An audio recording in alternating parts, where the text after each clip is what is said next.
மக்கள் நீதி மய்யம் தலைவரும் எம்பியுமான கமல்ஹாசன் அவர்கள் எக்ஸ் தளத்தில் பதிவு ஒன்றை வெளியிட்டுள்ளார். அந்த பதிவில் ஊடக நண்பர்களுக்கு ஒரு குறிப்பு. பல வருட விவாதங்களுக்கு பின் சென்சார் என்ற சொல்லை நீக்கச் சொல்லி இந்தியாவின் மத்திய திரைப்படச் சான்றிதழ் வாரியமாக மாற்றியிருக்கிறோம். Central board of film certification. சினிமாவில் தணிக்கை என்பது தவறு என்று வழக்காடி வழக்கொழிந்த சொல் தணிக்கை.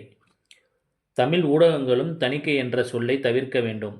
திரையுலகு வாதாடி மத்திய அரசை நீக்க வைத்த பின் அச்சொல்லை பயன்படுத்த வேண்டாம். கலையை தணிக்கை செய்ய ஒரு ஜனநாயக அரசுக்கு உரிமை இருக்கக்கூடாது என்பதே உலக சினிமா ஒப்புக்கொண்ட நியாயம். தமிழ் சினிமாவும் தான் என்று பதிவிட்டுள்ளார். மேலும் கமல்ஹாசன் அவர்களின் மக்கள் நீதி மய்யம் திமுகவுடன் தொகுதி பங்கீடு தொடர்பாக நேற்று முன்தினம் 2வது கட்ட பேச்சுவார்த்தை நடத்தியது. இந்த பேச்சுவார்த்தையில் தொகுதிகளில் உடன்பாடு எட்டப்பட்ட நிலையில் எந்த சின்னத்தில் போட்டியிடுவது என்பது குறித்து உடன்பாடு எட்டப்படவில்லை. அதாவது கொடுக்கப்பட்ட தொகுதிகளில் திமுகவுடனான உதயசூரியன் சின்னத்தில் போட்டியிட வேண்டும் என திமுகவினர் கோரிக்கை வைத்ததாக கூறப்படுகிறது.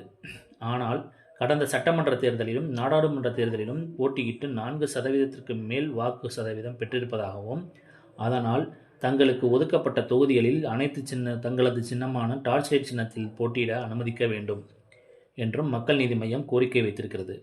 இந்த பேச்சுவார்த்தையில் உடன்பாடு எட்டப்படவில்லை என்று கூறப்படுகிறது. இந்த நிலையில் மக்கள் நீதி மய்யம் கட்சியின் தலைவர் திரு கமல்ஹாசன் தலைமையில் அவசர ஆலோசனை கூட்டம் நடைபெற்றது. இந்த கூட்டத்தில் மாவட்ட செயலாளர்கள், மண்டல அமைப்பாளர்கள் மற்றும் நிர்வாக குழு, செயற்குழு உறுப்பினர்கள் என அனைவரும் பங்கேற்றனர்.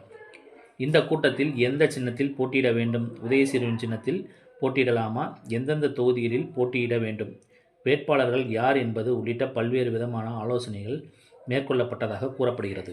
இந்த கூட்டம் முடிந்த பின் மக்கள் நீதி மய்யம் கட்சியின் பொதுச் செயலாளர் அருணாசலம் செய்தியாளர்களை சந்தித்து பேசுகையில் 100% டார்ச் லைட் சின்னத்தில் தான் போட்டியிட வேண்டும் என்பதை தலைவர் கமல்ஹாசனிடம் ஒட்டுமொத்தமாக நிர்வாகிகள் வலியுறுத்தினார்கள்.